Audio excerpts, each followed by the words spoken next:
নামাজিরে ঘুষ খাইতে দেয় না, নামাজে নামাজিরে সুদ খাইতে দেয় না, নামাজে নামাজিকে আইল ঠেলতে দেয় না। আল্লাহ মিথ্যে কথা কইছে? ভালো করে মনে রাখেন।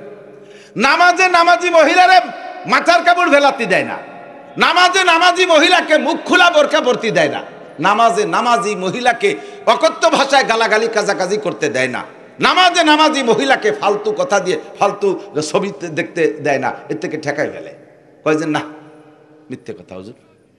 আমাকে এই অফিসে তো সবচেয়ে বড় ঘুষখোর যেটা, ওটি তো এত বড় দাঁড়িয়ে নামাজ পড়ে কপালে হেনে টিক্কি হয়ে গেছে। আমার এক চাচা, সে তো সে ঘুষ, সে যে নামাজ, ওর নামাজ দেখেন না, ফেরেশতাকে নামাজ পড়ে, আবার আসরে বারে টেঙ্গি এক কান নিয়ে যাইয়া আইল খোসে। সুবহানাল্লাহ। এ আছে না নাই? বুড়ো বুড়ো মানুষ, কাম নাই কাজ নাই, সংসার থেকে রিটায়ার্ড, ছেলেরা Italy Australia France Japan German থাকে, আমেরিকা থাকে, বিদেশেতে বস্তা ভরে টাকা পাঠায়। ছেলেরা বুড়োকালে বাপরে কইছে আব্বা জীবন ভরে বহুত খাটি খাটছেন, এই বুড়োকালে আর খাটা লাগবে না, এখন আপনারা টাকা দেবো, যা লাগবে বাজার ঘাটে যাবেন, কিনে কাটা করবেন, খাবেন দাবেন, তবলিগি সময় লাগাবেন, মসজিদি বেশি টাইম, মাঠে যেন কোনোদিন আপনারা জাতি না দেই। কিন্তু বুড়োর তো কৃষি ফ্যামিলির লোক, জীবন ভরে কৃষি কাজ করতে করতে অভ্যাস হয়ে গেছে, যতই কোটি কোটি টাকা দিক ওই কুদা টেঙ্গি একখান নিয়ে ডাঙ্গায় না গেলি বাসে না, চকে জাতি হবেই হবে। কাশি একখান নিয়ে কৃষক যারা আছে তারা কথা কর না কেন? আমিও কৃষি ফ্যামিলির ছেলে, বাপের সাথে কাজ করছি বিদায় এই ওয়াজের সিজন না থাকলে এবার আমারও গার মধ্যে জ্বালা ঠেয়, ঘাস কাটবো, বুই কোপাবো, এই এটা ওটা করবো, এ না হলে ভালো লাগে না। তো বিকেলবেলা আসরের নামাজ পড়িয়ে মাথায় পাগড়ি তসবি এক গাছ হাতে টেঙ্গি একখান নিয়ে যায় উনি, নামাজি মানুষ, আইল গাড়ি দেয়, আইল খসে, তা জিকিরের সাথে সুবহানাল্লাহ আলহামদুলিল্লাহ কোপে কোপে জিকির, কোপে কোপে জিকির। মাঝখান দিয়ে কত বোন একটা কোপ দেবে না, সব আইল গাড়ি দেবে, জমি বলাবে। 30 বছর পরে এই জমি যদি বুড়ো বেচার সিদ্ধান্ত নেয়, বুড়োরে বলবেন আপনার সাথে কিনা বেচার কন্ট্যাক্ট হয়েছে, কাকা জমি কি মাপে জোপে ঠিক আছে? এই যে 10 কাঠা তো কইলেন, 10 কাঠা কি হবে না? কয় যে বাবা মাপতে যাইও না, ঠকে যাবা না, বলছি 10 কিনে নাও 10, 2 কাঠা বেশি ছাড়া কম হবে না। 30 বছর আইল খুঁজছি, লাস্টে যে জিকির ফিকিরে খুঁজছি, কবে কবে জিকির। তাহলে নামাজও বলে, আসরের নামাজের বরাবর এই যে আইল খুঁজছে, আপনি দি করলেন যে আইল খুঁজা থেকে ঠেকায়। নামাজি মানুষ সুদে কারবার করে, আছে না নাই? আছে। হাজারে হাজার টাকা সাথে 1 মণ দান, এই সুন্নত জারি আছে না? হাজারে হাজার টাকা সাথে 1 মণ পিএস, এই সুন্নত জারি আছে। আবার নামাজি টাকা চাইতে যাবেন কর্জ, না টাকা পাবো কোয়ানে। কাকা কোনো উপায় নাই, আপনাকে বৌমা সিজারের রোগী, বাচ্চাটা নষ্ট হয়ে যাবে। বললাম না নাই নামাজ, এই যে টাকা নেই, এই মাত্র নামাজ পড়ে আসলাম, তুই বিশ্বাস করিস না। কোনো মতে সেও ছাড়ে নাই, কইলে একজনে থুয়ে গেছে 40,000 টাকা, সে আবার তার স্বভাব ভালো না, কিছু না দিলি তা দিতেই মানা হচ্ছে। একজনে থুয়ে গেছে ওনার কাছে। তুমি নামাজি মানুষ, আর একজনের ইন্টারেস্টের টাকা তোমার কাছে থুয়ে যায় কে? সুসকু থাকার হ্যাঁ সিস্টেম এই কথা কন না কেন? আবার নামাজ পড়ে মসজিদে, সিগারেটারি না সেক্রেটারি, সিগারেটারি, সিগারেটও খায়, সভাপতি, বড় বড় পদ দখল করো, নামাজও বড় আকামও করো। কেন? নামাজ পড়ে, আরে বাবা কি ভঙ্গি সঙ্গীত, চশমা পাই দিয়ে নামাজ পড়ে। এরপরে হাই স্কুলে যে যখন মাইয়েকে, সিয়ানা মাইয়েকে যখন 500 মিটারের দৌড় হয়, সেই সময় চশমার উপরের দিন ভুতু পেঁচার মতো চাই দেয়, আবার নামাজ পড়ে। সাড়ে শয়তান কোথাকার, শয়তান কামিল খালি শয়তান, আর এটা হলো সাড়ে শয়তান। তাহলে নামাজে ঠেকায় তো ঠেকাচ্ছে না, ঘটনা কি? এবার আসেন আমি জায়গা মতো হাত দেই, সময় কম, বেশি ভাঙ্গাতে চাবাতে পারবো না, চাবানো ছাড়া গেলা লাগবে। সুন্দর এই চায়না পাল্টি, ও কিন্তু ভয়ই লাগতেছে, কি বানাচ্ছে কি বানানো শুরু করে দেওয়ার লাগে। সে ডিম বানাইছে, ডিমের সব কিছু হুব এই ডিমের মতো, ভিতরে বিজলিও আছে, কুসুম আছে, কলইতে দিলি স্যাতও করে, এমন না যে স্যাট করে না, স্বভাব টভাব সবই একই রকম। ধান ছাড়া চাউল বানাইতেছো, সব তোমরা বানাইতেছো, তোমরা শিক্ষার শীর্ষে চলে গেছো। তোমাদের শিক্ষার বদৌলতে দুনিয়া টিকে আছে তা নাই, তোমাদের প্রযুক্তির পাওয়ারে দুনিয়া টিকে আছে তা নাই, আমেরিকার ক্ষমতা বলে দুনিয়া আছে তা নয়। দুনিয়া এখনো আছে, আর ততদিন থাকবে যতদিন পর্যন্ত জমিনের ভিতরে একজন মানুষ ইমানদার আল্লাহওয়ালা থাকবে। বিশ্বনবী বলেন লা তাকুমুস সাআতু হাত্তা ইউকালা ফিল আরদি আল্লাহ আল্লাহ। একটু বলেন আল্লাহ আল্লাহ, একটু জিকির করে দুনিয়ার হায়াত বাড়াই, আল্লাহ আল্লাহ আল্লাহু আল্লাহ, আল্লাহ আল্লাহ, আল্লাহু আল্লাহ, আল্লাহ আল্লাহ, আল্লাহু আল্লাহ। একবার আল্লাহ বলে 4000 নেকি। আরে বুঝে নাই, একবার আল্লাহ জবানে বললে কয় হাজার নেকি? 4000 নেকি। দুনিয়া বুঝা সহজ, কামাই করা কঠিন। আখেরাত বুঝা কঠিন, কামাই করা সহজ। নেকি বুঝে আসে না, কিন্তু ইনকাম করা সহজ। একবার আল্লাহ বললে কোনো জায়গা ঘামে না, অথচ 4000 নেকি। কিন্তু 4000 টাকা কামাই করতে ভ্যান চালাইয়ে কয়দিন লাগে? পুরো এক সপ্তাহে পাইয়ে উঠা যায় না, ঠিক না? আল্লাহু আকবার। এদিক তাকান। আমরা যতদিন পর্যন্ত ইমানদার থাকবো, দুনিয়া অতদিন থাকবে। নবী পাক বলেন কিয়ামত হবে না অতদিন যতদিন একজন মানুষ আল্লাহ বলনেওয়ালা থাকবে। সারা দুনিয়া কাফের হয়ে যাবে। ইসরাফিল আলাইহিস সালাতু ওয়াস সালাম আল্লাহর কাছে অনুমতি চাবে। আজরাইল ইসরাফিল বলে, আল্লাহ এখন তো যে খবর পাচ্ছি যে কোনো জায়গায় ইমানদার আল্লাহ বিল্লে করার না, আমি কি ফু দেবো? উনি ফু দিলি তো উড়ে যাবে। ফু দেবো আল্লাহ? তাই রাহ আজরাইলের কাছে শুনে নেই। আজরাইল কি অবস্থা, দুনিয়ার অবস্থা কি? ফু দেবে? কয় যে ফু তো দেবে। মকসেদপুর ওই যে নহাটা এক বাগানের মধ্যে এক বুড়ি একটা ঝুবড়ি বানায়, সেই বুড়ি তো জেকের ছাড়তিছে না। এক বুড়ি 90 বছরের বুড়ি, সে জিকির ছাড়তিছে না। ওই বুড়ি থাকতে তো পারা যাচ্ছে না। আল্লাহ পাক বলবেন ওই বুড়ি মরার আগে ইসরাফিল সিংহায় ফু দিবে না। বর্তমানে গোটা দুনিয়া টিকে আছে ওই বুড়ির ওসিলায়। যেদিন বুড়ি থাকবে না তারপরে ফু দিবা। আর আল্লাহর রহমতে এখন কোটি কোটি মুসলমান জিকির করে। কাজেই তোমাদের কারণে দুনিয়া না, দুনিয়া মোমেনদের কারণে টিকে আছে, ঠিক না? আল্লাহু আকবার। আল্লাহ পাক বলেন ইরফাইল্লাহুল্লাযীনা আমানু মিনকুম ওয়াল্লাযীনা উতুল ইলমা দারাজাত। যাকে আল্লাহ পাক ঈমান দান করেছে তার সম্মান সবচেয়ে বেশি। এরপরে সম্মানী ওই ঈমানদার মানুষ যদি ইলমওয়ালা হয়, ঈমানদার মানুষ যদি আলেম হয়, তার দাম সব সব সব চাইতে বেশি। ওর চাইতে দামি পৃথিবীতে কেউ নাই। কেউ দাম দিলি কিছু আসে যায় না, না দিলেও কিছু আসে যায় না। আমার দাম যদি আল্লাহ দেয় আর দুনিয়ার কেউ না দিলে কিছু আসে যায়। सारे दुनिया हो मुखालिफ फिर न कोई नुकसान है, सारे दुनिया हो मुखालिफ फिर न कोई नुकसान है, खूब नहीं कुछ गम नहीं जब रहमत रहमान है। सारा दुनिया সবাই আমার বিপক্ষে ডাক, আমার আল্লাহ আমার পক্ষে আছে। বলেন না আলহামদুলিল্লাহ। যারা ঈমানদার তাদের পক্ষে আল্লাহ আছে। যারা জাননেওয়ালা তাদেরকে আল্লাহ তাআলা সম্মান দেয়। এখন জাননেওয়ালা কে? এদিক জাননেওয়ালা কে? আমরা মনে করি IA BA MA BCS pass করলে সে জাননেওয়ালা। আমরা মনে করি ডাক্তার ইঞ্জিনিয়ার হলে সে জাননেওয়ালা। আমরা মনে করি কম্পিউটার ইঞ্জিনিয়ার, মেরিন ইঞ্জিনিয়ার, এরা বড় শিক্ষিত, এরা জাননেওয়ালা। আর যারা এই মৌলবি টৌলবি এই দেখি মৌলবি বেশকি মারে কি মৌলবি কি জানে?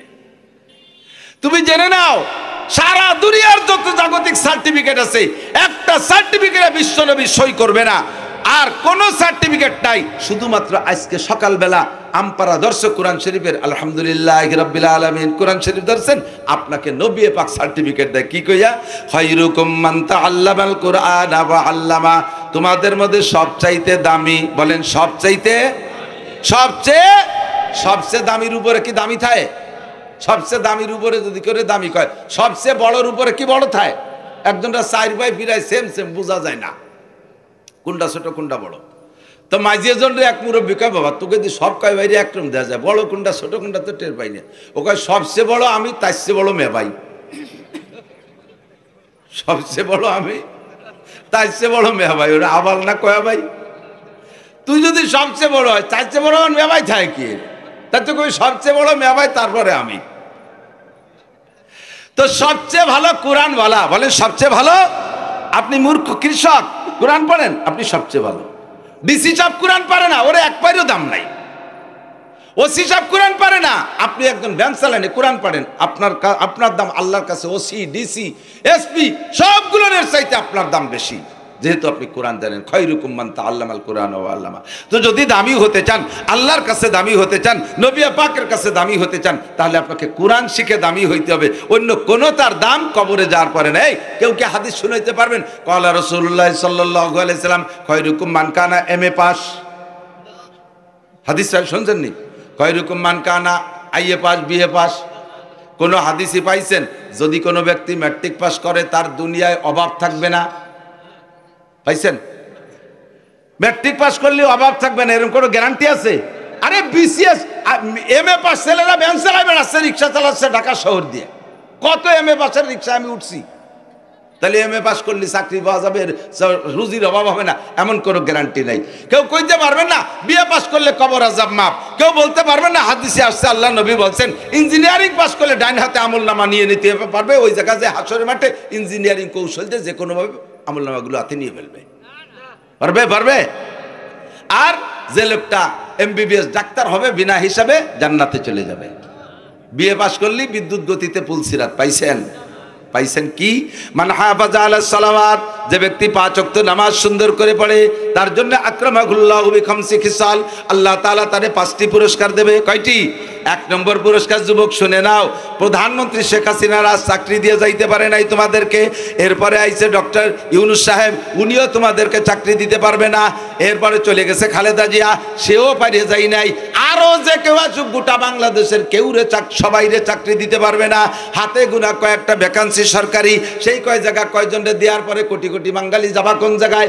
আল্লাহ পাক বলেন যা চাকরি না পাইলে তোর তো খাইতে হবে, চাকরি না পাইলে তোর তো চাহিদা আছে, সব চাহিদা পূরণ করনেওয়ালা আমি আল্লাহ। শর্ত হলো 1 নম্বরে তুমি 5 ওয়াক্ত নামাজ সুন্দর করে পড়ো। 5 ওয়াক্ত নামাজ যে পড়ে আল্লাহ পাক তারে 5টি পুরস্কার দেয়। 1 নম্বর পুরস্কার, তার রুজির অভাব থাকে না। আমার চাকরি দিয়ে দরকার কি, রুজি হলি তো হয়ে গেল। কতক্ষণ মসজিদের ইমাম সাহেব কোনো মতে একটু কিরাতখানায় পড়ছে, আইএ বিএ এমএ কোনো সার্টিফিকেট নাই, কোনো মতে কিরাতটা শুদ্ধ মসজিদের ইমামতি করে, তার রুজির অভাব আছে? 30 বাড়ি 30 দিন খায়। লজিং 30 বাড়ি না, বাড়ি যে বাড়ি যেদিন খায় সেই বাড়ি আল্লাহরা সেই দিন ভালো খায়। মহিলা স্বামীরে বলেছে হুজুর মাসে 1টা দিন মোটে তুমি যেন পোল্ট্রি ফাঙ্গাস নিয়ে এসো না, 2 কেজি গরুর গোস্ত নিয়ে এসো, সাথে আমরাও খাবা নিয়ে একটু দেশি মুরগি নিয়ে এসো, আর ওই বিলির কই আনো যেন ওই যে ফার্মের কই আনিও না, পারলে 2-4টে শিঙ্গি মাছ নিয়ে এসো, আর ডিম জোগাড় করবা নি। আমি সব দিয়ে দিচ্ছে, ডিম ও ডিম। আরে বাবা কয় কাকি এত বড় ডিম দিয়ে 1 ডিম পারতে 2 মুরগি লাগে, এত বড় ডিম কোয়ানে দেশি মুরগির ডিম। এই সংগ্রহ করে হুজুরে প্রত্যেকে ডেলি খাওয়ায় ভালো ভালো, 30 দিন 30 বাড়ি খাইয়ে দেয়। আমার মতো শূন্য হুজুর বুড়ি ছেড়ে দিছে। পোশাকও খারাপ না, 1000-1200 টাকা দামের লুঙ্গি পরে, আর এই ফাও কাপড়ের রুমাল এ আছে 20-22 কেন। মহল্লায় যারা বিদেশ থাকে প্রত্যেকে হুজুরে দেয়। তা আমার তো বেঁচে থাকার খাওয়া আর এই পোশাক আশাক, এরপরে আমার কি দরকার আছে? কোটি কোটি টাকার মালিক হয়ে কি হবে? 1000 কোটি টাকার মালিক বাংলাদেশের, ভালো 1 কোটিপতি, নাম কব না এখন, সবাই কলি চিনে ফেলবে। এমন একজনের বক্তব্য আমি নিজ কানে শুনেছি, উনি বলেন অ্যারেস্ট হওয়ার পরে যে তোমরা আর কেউরে ছাড়ো না ছাড়ো, আমারে ছাড়ি দাও, আমার 80,000 কর্মচারীরে বেতন দিতে হয়, আমার 80,000 কর্মচারীরে বেতন দিতে হয়। যার টাকা দিয়ে 80,000 কর্মচারী বেতন নিচ্ছে, 4 লাখ 5 লাখ 7 লাখ 10 লাখ পর্যন্ত তার টাকা দিয়ে বেতন নিচ্ছে কর্মচারীরা, নিচে থেকে উপর পর্যন্ত। অথচ ভদ্রলোক নিজে একটা ট্যাবলেট কেনার পয়সা পাচ্ছে না, দিলি অন্যভাবে দেয়া লাগতেছে, কিন্তু ডাইরেক্ট ওপেন ভাবে পাচ্ছে না। কতক্ষণ? তাহলে আমার অত বড় লোকে কিলা বলো। আর আল্লাহর রহমতে শুয়ে রয়েছি একের ভাঙ্গা ঘরের ভিতরে, কানের মধ্যে খিল লাগাই দিয়ে গান শুনতে শুনতে ঘুমাই যাচ্ছে, কানের মধ্যে খিল লাগাই দিয়ে ওয়াজ শুনতে শুনতে ঘুমাই যাচ্ছে। পুলিশও ডাইয়ে বার্তানে মাঝে মাঝে বেশি মশায় আইসে কানের দ্বারে মোবাইল করে, এর বেশি আর কোনো জয় ঝামেলা নাই, ঠিক কিনা? তাহলে আমার এই রিজিকের অভাব দূর হবে নামাজের মাধ্যমে। কিসের মাধ্যমে? নামাজের মাধ্যমে। যেই পরিমাণ দিক তাকান, নামাজের মাধ্যমে যেই পরিমাণ রিজিকের অভাব দূর হওয়ার কথা ছিল, নামাজের 5টা স্বভাব, দুনিয়ায় 2টে স্বভাবে দিক তাকান। 1 নম্বরে নামাজে নামাজিকে রুজির অভাব দূর করে দেয়, 2 নম্বরে নামাজে নামাজিকে সকল অন্যায় থেকে ফিরায়। জায়গা মতো চলে আসে, দিক নড়াচড়া হবে না, টাইম মতো আজান হবে, নামাজ হবে, নড়বেন না কেউ। নামাজের এই হাদিসে আছে 5টা কাজ। একটা দুনিয়ায় 4টে মরার পরে, কবর আযাব মাপ, ডান হাতে আমলনামা, বিদ্যুৎ গতিতে পুলসিরাত পার, বিনা হিসাবে জান্নাত। এই 4টে হলো মরার পরে। আর একটা দুনিয়ায় রুজির অভাব দূর করে দেবে, 1 মনে রাখবেন। 2 নম্বরে নামাজের আরেকটা স্বভাব হলো ইন্নাস সালাতা তানহা আনিল ফাহশাই ওয়াল মুনকার ওয়ালা যিকরুল্লাহি আকবার। নামাজ এমন একটা তাবিজ, নামাজ এমন একটা টিকা, যেই টিকাটা নিলে সকল রোগ থেকে মুক্ত থাকা যায়।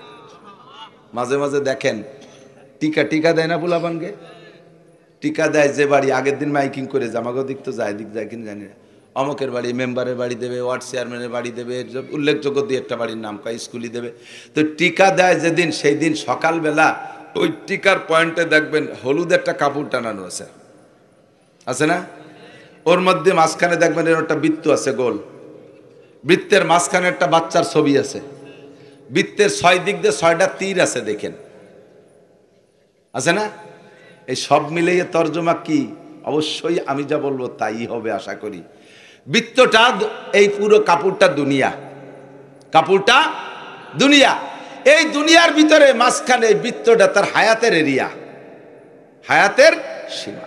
মাঝখানে মানুষটা, এই মানুষটার দিকে 6 দিক দিয়ে 6টা রোগে আক্রমণ করতেছে, 6 দিক দিয়ে 6টা রোগে আক্রমণ করতেছে। এই 6টা রোগ যদি একবার ভিতরে ঢুকে যায় তাহলে হাজারো চিকিৎসা করে কাম হবে না। কাজেই এই 6 রোগের ঠেকানোর জন্য সব মিলেইয়া ডাক্তাররা গবেষণা করে বানাইছে একটা টিকা, যেই টিকাটা ধারাবাহিক এই কয় মাস দিলে ওই ছেলেটার দেহের ভিতরে 6টা রোগ ঢোকে না। 6 রোগের প্রতিরোধক, 6 রোগের প্রতিরোধক।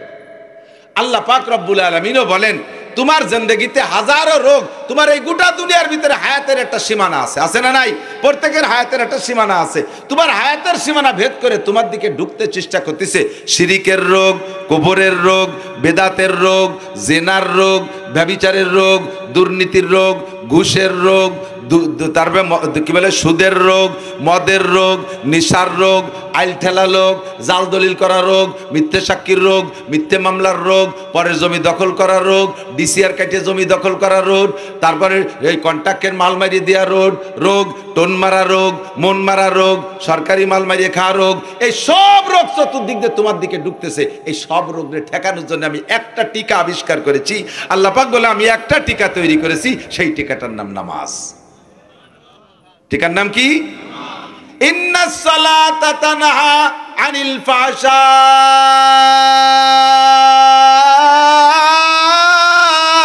ওয়াল মুনকার। ফাহশারে টানসিকান সারা দুনিয়ার যত আকাম আছে সব নিয়েছি ভিতরে। দুনিয়ায় যত ফাহেশ কাম আছে, আকাম আছে, সবগুলোকে দমন করে একমাত্র নামাজ। বলেন একমাত্র নামাজে নামাজিরে ঘুষ খাইতে দেয় না, নামাজে নামাজিরে সুদ খাইতে দেয় না, নামাজে নামাজিকে আইল ঠেলতে দেয় না। আল্লাহ মিথ্যে কথা কইছে, ভালো করে মনে রাখেন। নামাজে নামাজি মহিলারে মাথার কাপড় ভেলাতে দেয় না, নামাজে নামাজি মহিলাকে মুখ খোলা বোরকা পরতে দেয় না, নামাজে নামাজি মহিলাকে অকথ্য ভাষায় গালাগালি কাজাকাজি করতে দেয় না, নামাজে নামাজি মহিলাকে ফালতু কথা দিয়ে ফালতু ছবি দেখতে দেয় না। এর থেকে ঠেকাই ফেলে, কয় যে না মিথ্যে কথা হুজুর। আমাকে এই অফিসে তো সবচেয়ে বড় ঘুষখোর যেটা, ওটি তো এত বড় দাড়ি, নামাজ পড়ে কপালে হেনে টিক্কি হয়ে গেছে। আমার এক চাচা, সে তো সে ঘুষ, সে যে নামাজ, ওর নামাজ দেখেন না, ফেরেশতাকে নামাজ পড়ে, আবার আসরে বারে টেঙ্গি এক কান দিয়ে যাই আইল খোসে। সুবহানাল্লাহ। এ আছে না নাই? বুড়ো বুড়ো মানুষ, কাম নাই কাজ নাই, সংসার থেকে রিটায়ার্ড, ছেলেরা Italy, Australia, France, Japan, German থাকে, আমেরিকা থাকে, বিদেশেতে বস্তা ভরে টাকা পাঠায়। ছেলেরা বুড়োকালে বাপরে কইছে আব্বা জীবন ভরে বহুত খাটি খাটছেন, এই বুড়োকালে আর খাটা লাগবে না, এখন আপনারা টাকা দেবো, যা লাগবে বাজার ঘাটে যাবেন, কিনে কাটা করবেন, খাবেন দাবেন, তবলিগি সময় লাগাবেন, মসজিদি বেশি টাইম, মাঠে যেন কোনোদিন আপনারা জাতি না দেয়। কিন্তু বুড়োর তো কৃষি ফ্যামিলির লোক, জীবন ভরে কৃষি কাজ করতে করতে অভ্যাস হয়ে গেছে, যতই কোটি কোটি টাকা দিক ওই কুদা টেঙ্গি একখান নিয়ে ডাঙ্গায় না গেলি বাসে না, চকে জাতি হবেই হবে। কাশি একখান নিয়ে কৃষক যারা আছে তারা কথা কর না কেন? আমিও কৃষি ফ্যামিলির ছেলে, বাপের সাথে কাজ করছি বিদায় এই ওয়াজের সিজন না থাকলে এবার আমারও গার মধ্যে জ্বালা ঠেয়, ঘাস কাটবো, বুই কুপাবো, এই এটা ওটা করবো, এ না হলে ভালো লাগে না। তো বিকেলবেলা আসরের নামাজ পড়িয়ে মাথায় পাগড়ি, তসবি এক গাছ হাতে, টেঙ্গি একখান নিয়ে যায় উনি, নামাজি মানুষ, আইল গাড়ি দেয়, আইল খসে, তা জিকিরের সাথে সুবহানাল্লাহ আলহামদুলিল্লাহ, কোপে কোপে জিকির, কোপে কোপে জিকির। মাঝখান দিয়ে কত বোন একটা কোপ দেবে না, সব আইল গাড়ি দেবে, জমি বলাবে। 30 বছর পরে এই জমি যদি বুড়ো বেচার সিদ্ধান্ত নেয়, বুড়োরে বলবেন আপনার সাথে কিনা বেচার কন্ট্যাক্ট হয়েছে, কাকা জমি কি মাপে জোপে ঠিক আছে? এই যে 10 কাঠা তো কইলেন, 10 কাঠা কি হবে না? কয় যে বাবা মাপতে যাইও না, ঠকে যাবা না, বলছি 10 কিনে নাও 10, 2 কাঠা বেশি ছাড়া কম হবে না। 30টে বছর আইল খুঁজছি, লাস্টে যে জিকির ফিকিরে খুঁজছি, কবে কবে জিকির। তাহলে নামাজও পড়ে, আসরের নামাজের পর আবার এই জাইল খুঁজে, আপনি যদি বলেন জাইল খুঁজা থেকে ঠেকায়। নামাজি মানুষ সুদে কারবার করে, আছে না নাই? আছে। হাজারে হাজার টাকা সাথে এক মন দান, এই সুন্নত জারি আছে না? হাজারে হাজার টাকা সাথে এক মন পিএস, এই সুন্নত জারি আছে। আবার নামাজি টাকা চাইতে যাবেন কর্জ, না তা পাবো কোয়ানে। কাকা কোনো উপায় নাই, আপনাকে বৌমা সিজারের রোগী, বাচ্চাটা নষ্ট হয়ে যাবে। বললাম না নাই নামাজ, এই যে তা নেই, এই মাত্র নামাজ পড়ে আসলাম, তুই বিশ্বাস করিস না। কোনো মতে সেও ছাড়ে নাই। একজনে থুয়ে গেছে 40,000 টাকা, সে আবার তার স্বভাব ভালো না, কিছু না দিলি তা দিতেই মানা হচ্ছে। একজনে থুয়ে গেছে ওনার কাছে। তুমি নামাজি মানুষ, আর একজনের ইন্টারেস্টের টাকা তোমার কাছে থুয়ে যায় কে? সুসকু থাকার হ্যাঁ সিস্টেম এই কতক্ষণ না কেন? আবার নামাজ পড়ে মসজিদে, সিগারেটারি না সেক্রেটারি, সিগারেটারি, সিগারেটও খায়, সভাপতি। বড় বড় পদ দখল করো, নামাজও বড় আকামও করো। কেন? নামাজ পড়ে, আরে বাবা কি ভঙ্গি সঙ্গীত, চশমা পাই দিয়ে নামাজ পড়ে। এরপরে হাই স্কুলে যে যখন মাইয়েকে, শিয়ানা মাইয়েকে যখন 500 মিটারের দৌড় হয়, সেই সময় চশমার উপরের দিন ভুতু পেঁচার মতো চাই দেয়, আবার নামাজ পড়ে। সাড়ে শয়তান কোথাকার, শয়তান কামিল খালি শয়তান, আর এটা হলো সাড়ে শয়তান। তাহলে নামাজে ঠেকায় তো ঠেকাচ্ছে না, ঘটনা কি? এবার আসেন আমি জায়গা মতো হাত দেই, সময় কম, বেশি ভাঙ্গাতে চাবাতে পারবো না, চাবানো ছাড়া গেলা লাগবে। ওই যে বড় একখান গাড়ি নিয়েছে, অনেক টাকা দাম, ছোট গাড়ি হলেও দাম আছে। এই গাড়িটা 50 লাখ টাকা দামের গাড়ি, হঠাৎ করে রাস্তায় থামিয়ে গেছে, চলে না। গাড়ির যা যা দরকার বাহ্যিক সব আছে, বডি স্যাসিস, নতুন গাড়ি, একেবারে লাস্ট মডেল। এই গাড়িটা হঠাৎ করে দাঁড়ায় গেছে, যেতেই পারে, হঠাৎ করে দাঁড়ায় গেছে, চলে না। কারণ কি? ড্রাইভার বুঝতেছে না। এই সে আগাগোড়া সব তো আছে, চাকা ভালো আছে, ইঞ্জিন ভালো আছে, এ ভালো আছে, ও ভালো আছে, বডি ভালো আছে, রং ভালো আছে, কোনো তাই কম নেই, কি তেল পানি সবই আছে, কিন্তু চলে না। কারণ কি? ফোন দিয়ে মিস্ত্রি ডেকে আনছি, মিস্ত্রি এসে কয় কি, একটা ছোট্ট একটা পিন পড়ে গেছে, নিচে একটা পার্সেল একটা পিনির মতো, ওইটা ভিতরে কোন জায়গা ছিল সেইতে পড়ে গেছে, ওই এক পিনি পুরো গাড়ি শেষ, আর গাড়ি চলে না। 4 লক্ষ টাকা দামের মোটর সাইকেল, সব কমপ্লিট আছে, শুধু বাল্ব টিউব নাই। বাল্ব টিউব দিয়ে হাওয়া দেয় না, বাল্ব টিউবটা পড়ে গেছে। চলবে গাড়ি? চলবে গাড়ি? যারা হাল চাষ করছেন কৃষকরা, তারা সাক্ষী দেন। ছোটবেলা এখন তো লাঙ্গল নাই, লাঙ্গল তো শেষ হয়ে গেছে, শর্টিলার হয়ে গেছে। লাঙ্গলের যুগ মনে থাকলে আমার সাক্ষী দেন, আমার ভালো করে মনে আছে, আমিও ফাংশন হাল চষিবিদে আমি জানি। লাঙ্গল চাষ করতে কি লাগে? দুটো বড় গরু লাগে, লাঙ্গল লাগে, জুমাল লাগে, তাই না? এগুলো লাগে। তো গরু দুটোর দাম 4 লাখ, সব ঠিক আছে। লাঙ্গল বানাইছেন লোহা কাঠ দিয়ে, শাল কাঠ দিয়ে, ইস লাগাই, ফাল লাগাইছেন সোনায় দিয়ে, সোনার লাঙ্গল, সব কিছু ওকে। কিন্তু লাঙ্গলের ইসটা এসে লাঙ্গলের যে জায়গা ঢোকে, পিছন দিয়ে একটু একখান খুঁটো দেয়, ওর নাম ইস্তে। মনে আছে নাকি ইস্তে? ভুলে যেন না জানু। আমার দায়িত্ব দিয়েছে গোপালগঞ্জের পুরন বাংলা জ্বালাই ওরা জানি। ইস্তে একটু একখান ইস্তে সব আছে, 4 লাখ টাকার গরু আছে, সোনার লাঙ্গল আছে। ওই ইস্টা ঢোকছে পিছন দিয়ে, ইস্তে দিয়ে ঠেকাইতে হয়, ওই খুঁটো টুক নাই, খালি চষা যাবে, চষা যাবে। হ্যাঁ, এত বড় গরু রয়েছে, সোনার নাঙ্গল, ওর টুকে টানতে কি হবে? এতেই মেরি দিছে। 4 লাখ টাকা দামের মোটর সাইকেল আছে, বাল্ব টিউব নাই, চলবে না। 50 লাখ টাকা দামের গাড়ি আছে, একটা পিন পড়ে গেছে, চলবে না। এত বড় লাঙ্গলের সব কিছু আছে, শুধু নাই একটা ইস্তে, তাতেই যেমন লাঙ্গল চলবে না। সেম আপনার নামাজ, আপনার নামাজে সব কিছু আছে, আপনার নামাজে সব কিছু আছে, মাঝখান দিয়ে ছোট্ট একটা পিন পড়ে গেছে, এটা আপনি জানেন না, নামাজ শেষ। নামাজ একটু বলে দেই, বলবো?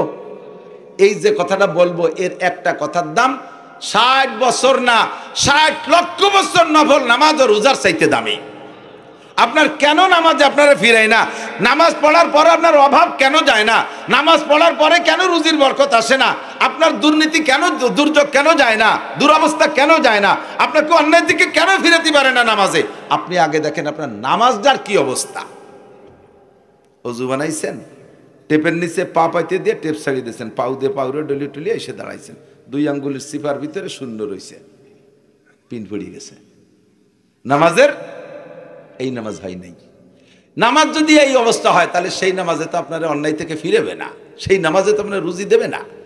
তার আগে আপনি পবিত্রতার ভিতরে যাইয়া 90% পাবলিক, 90% নামাজি পাবলিক পেশাবে ঢিলা ব্যবহার করে না। বদনাটা নিয়ে যে জায়গায় কাজ করে দিয়ে 2 আইটি চলে আসে। আটা দেওয়ার পরে যে 2 ফুট পড়লো তা গেল কোহানে? সে জায়গা কি বালতি পাতা আছে? গায়ে লাগছে আর কাপড়ই লাগছে। কোন কোন জায়গা গায়ে লাগছে আর নামাজের ফরজ 13টি। জোরে বলেন কয়টি? 1 নম্বরে শরীর পাক, বলেন। 2 নম্বরে কাপড় পাক। 3 নম্বরে নামাজের জায়গা পাক। 4 নম্বরে সতর ডাকা। ঠিক আছে? কত দূর যায় আর একটা হলো তো মুখে তাকবীরে তাহরিমা বলা, বলেন তাকবীরে তাহরিমা বলা। এইগুলো সব ফরজ। আপনার পেশাবে ঢিলা ব্যবহার না করার কারণে পুরুষদের 1 নম্বর ফরজ আর 2 নম্বর ফরজ মার খাইছেন। আপনার তো জানা নাই কোন ফাঁকে পিন পড়ে গেছে, অজু বানাইছেন সুন্দর করে, কিন্তু কাপড় আর আপনার শরীর নাপাক হয়ে রয়েছে। ওই 2 ফোঁটা পেশাব লাইগা, সকালে 2 ফোঁটা, 1 ঘন্টা পর আর 2 ফোঁটা, তারপরে আবার 2 ফোঁটা, ডেলি 5-6 বার পেশাব করেছেন। আর এই 5-6 বার 2 ফোঁটা করে লেগে গেছে। আপনার শরীর নাপাক, কাপড় নাপাক, বলেন আপনার নামাজ হয়েছে নাকি? আর নামাজ যদি না হয় 13টা ফরজের একটা ফরজ যদি ইচ্ছায় হোক আর অনিচ্ছায় হোক ছুটে যায়, নামাজ হয় নাই। আর যেই নামাজ হয় নাই ওই নামাজের কোনো পুরস্কারও তুমি পাবা না, বরঞ্চ বিপরীত তিরস্কার পাইবা। 1 ওয়াক্ত নামাজ যদি মোটেই না পড়ো বান্দা, তাহলে এই 1 ওয়াক্ত নামাজ যদি তুমি জীবনেও না পড়ো, 1 ওয়াক্ত নামাজ ছেড়ে দিছো, ওইটা ছুটে গেছে, কোনোদিন পড়ে দাও নাই, তার বিনিময়ে তোমাকে 200 কোটি, আরো 30 কোটি, আরো 40 লক্ষ বছর জাহান্নামে পোড়া লাগবে।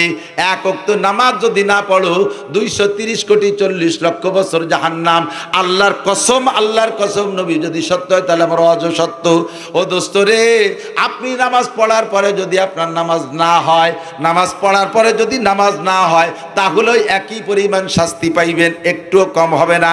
আর আপনার নামাজ হয় নাই, পেশাবে ঢিলা ব্যবহার করেন নাই, এর কারণে শরীর নাপাক, কাপড় নাপাক, ছোট্ট পিন পড়ে গেছে, গাড়ি অচল। 2 নম্বর আর একটা তালবি আলিম মনে রাখো, এই বাস্তিয়া সেদিনকে কোন জায়গায় আসলাম না, মহারাজপুর, ওই দিন দেখলাম, বলছিলাম ও সেদিন, এই পাশ দিয়ে আমাদের এই পাশ দিয়া, এটা পূব দিক নাকি? হ্যাঁ, 7 পাড়, জলিল পাড়, বলতল এদিক না, এদিক আরো কোটালি পাড়া দিয়ে এদিক, এই দক্ষিণ দিক, এই এলাকা থেকে 1 গাদি বই নিয়ে আইছে। মসজিদি ইমাম সাহেব, মসজিদের ইমাম, সে মাইকে এলান দেয়, অমুক বাড়ি ইনজিল শরীফ পড়া হবে, আপনারা আসবেন। কত বড় হারামখোর ইমাম, চিন্তা করতে পারেন? কত বড় জাহেল! ইনজিল কিতাব, ঈসা আলাইহিস সালামের ইনজিল কিতাব এখন আমাদের পড়ার দরকার আছে? বাইবেল, তৌরাত এ পড়ার দরকার আছে আমাদের? এই পড়ার জন্য ইমাম সাহেব এলান দেয়। এই ইমামগুলো পয়সা খাইয়া তাদের গরু হয়ে গেছে, তাদের গাড়ি জুমাইল দিয়ে শুষিয়ে বেড়াচ্ছে। সাধারণ আলেমরা ভালো করে লক্ষ্য করো, ইমান বিধ্বংসী শয়তান ঢুকে গেছে আমাদের ভিতরে। এই জন্য সব কথা খেয়াল করতে হবে। মুসল্লিদেরকে ডাইকা এই মাসালা কয়, শুক্রবারে তুমি লম্বা লম্বা সিরি ফরাদের কিস্সা, হাওয়া আদমের গল্প, ইব্রাহিম ইসমাইলের গল্প শুনে লাভ নাই, ওর ভিতরে কোনো মাসালা নাই, ও শুনে কোনো লাভ নাই, ও শুনে কোনো লাভ নাই। এই মাসালাগুলো পড়াও। মুসল্লিরা নামাজের মাসালা জানে না। ইমাম সাহেব যখন তাকবীরে তাহরিমা দেবে, আল্লাহু আকবার কবে, কানে আল্লাহু আকবার বলবে না? আপনারা মুসল্লিরা, আপনাদেরও মুখে আল্লাহু আকবার বলা ফরজ। আমি সচক্ষে দেখেছি, দেখি পাবলিক মুসল্লি মনে করে কানে হাত দিয়া ফরজ, মুখে আল্লাহু আকবার তো হুজুর কইছে, আমার তো আর কোয়া লাগবে না, মুখ বন্ধ রে বুতুড়িয়ে দাঁড়ায় রয়েছে উপর দিক সেই, মুখে আল্লাহু আকবার বলে নাই। ইমাম আল্লাহু আকবার বলার পরে সাথে সাথে আপনারও আল্লাহু আকবার বলা ফরজ। আপনি যদি মুখে আল্লাহু আকবার না বলে শুধু কানে হাত দিয়ে সানা বাঁধেন, আপনার নামাজ হয় নাই। আপনি তো মনে করছেন নামাজ পড়ছি, নামাজের পরে লাখ লাখ টাকা এসে যাবে, সে পয়সা করে চাইলে নেওয়া আসে না, হুজুর যা করলো আল্লাহ যা করলো, তো মিথ্যে কথাই কইছে। নামাজে বলে রুজির বরকত, তাই তো আগেও যা ছিল এখনো তাই, তা কি হলো তাই বুড়িয়া, কোনো ফায়দা পাচ্ছেন না বিদায় কয় আগে না পড়ছিলাম ভালো হয়েছিল, পড়িও কোনো উন্নতি নেই, ও পড়বো না, কারণ সে নামাজই তো আপনার হচ্ছে না, তার থেকে ফায়দা পাবেন কি? কতক্ষণ? তাহলে আজকে মাসালা বুঝে নেন, ইমাম আল্লাহু আকবার বলার সাথে সাথে পিছনে পিছনে মুসল্লিরাও কি বলবে? আল্লাহু আকবার। প্রথম তাকবীর বলা ফরজ, এরপরে উঠতে বসতে যে তাকবীর, এগুলো বলা সুন্নাত। আপনিও বলবেন মুখে মুখে, কেন বলবেন না? আল্লাহর নাম না, কেন বলবেন না? ফাঁকে এর মধ্যে ছোট্ট সিকুন পিন মশলাটা করে দিয়ে দিক দেখান। ইমাম সাহেব বড় জামাত নিয়ে দাঁড়াইছে, ইমাম সাহেব একটু টেনে বলছে, ও আল্লাহু আকবার, একটু সময় লাগছে না? ইমাম আল্লাহকে আওরে টানতেছে আর আপনি ফাঁকে শটে মারি দিয়েছেন আল্লাহু আকবার। ইমামের আল্লাহু আকবারের আগে যদি আপনার আল্লাহু আকবার শেষ হয়ে যায়, আপনি ওই নামাজে জয়েন্ট সহি হয়নি। ইমাম সহ অন্যদের নামাজ হবে, আপনার নামাজ হবে না। কাজেই আপনি নামাজের পরে কোনো পুরস্কার দুনিয়াও পাবেন না, আখেরাতেও পাবেন না। নামাজের থেকে যা পাওয়ার দরকার ছিল তার যে ক্রিয়া, কিচ্ছুই আপনি পাচ্ছেন না। কথা কি বোঝা গেছে? নামাজের এই জাতীয় মাসালা যে কত রয়েছে, ইমাম সাহেব, উলামায়ে কিরামরা খেয়াল করেন, উলামায়ে কিরামরা খেয়াল করেন, যারা নামাজ পড়ার মাঝে মাঝে ইমাম সাহেবরা খেয়াল করবেন।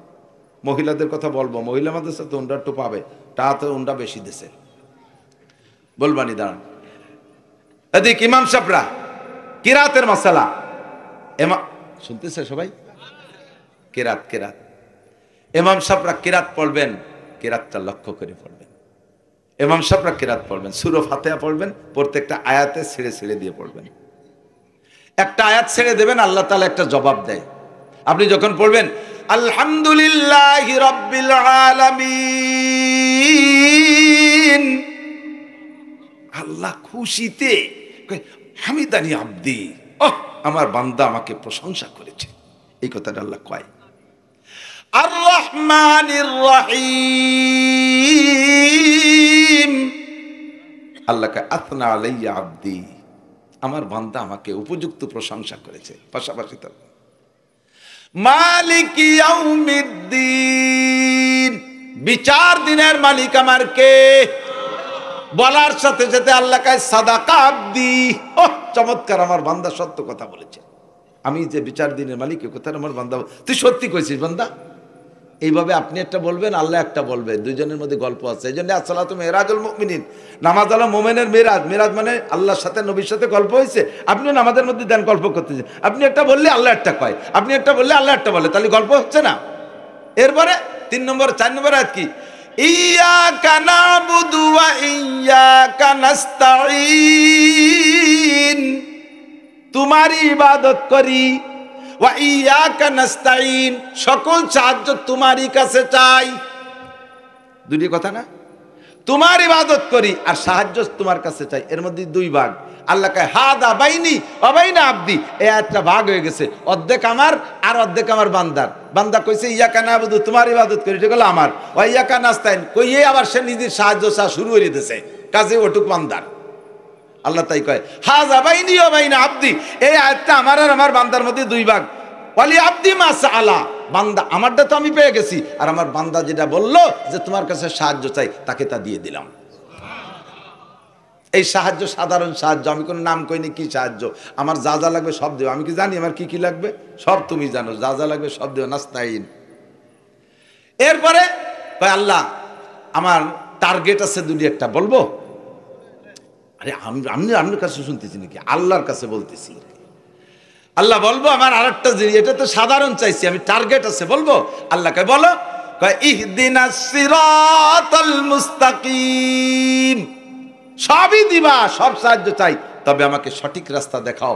বাংলাদেশে বসে তো রাস্তার অভাব নাই, কত রাস্তা, চতুর্দিক দিয়ে রাস্তা। তবলিগ, চরমুনাই, আটরশি, চন্দ্রপাড়া, সুরেশ্বর, বোধেশ্বর, ইনায়তপুর, বাহাদুরপুর, মিলাই দিয়ে বেমিলাই দিয়ে, কিয়ামিয়ে বেকিলামিয়ে, আহলে হাদিস, হিজবুত তাওহীদ, কাদিয়ানি, এ সবাই এসে কয় যে আমাকে সাথে এই দিক দিয়ে ঢাকা যাওয়া যায়। কার সাথে যাব কও দি আল্লাহ? আমি এত দলের মধ্যে খুঁজে পাচ্ছি না সিরাতে মুস্তাকিম, আমার সঠিক রাস্তাটা তুমি না দেখালি কিন্তু হারাই যাবানি। তবে আমার একটা অনুরোধ, আল্লাহ বলবো? কয় বলো। কয় কি?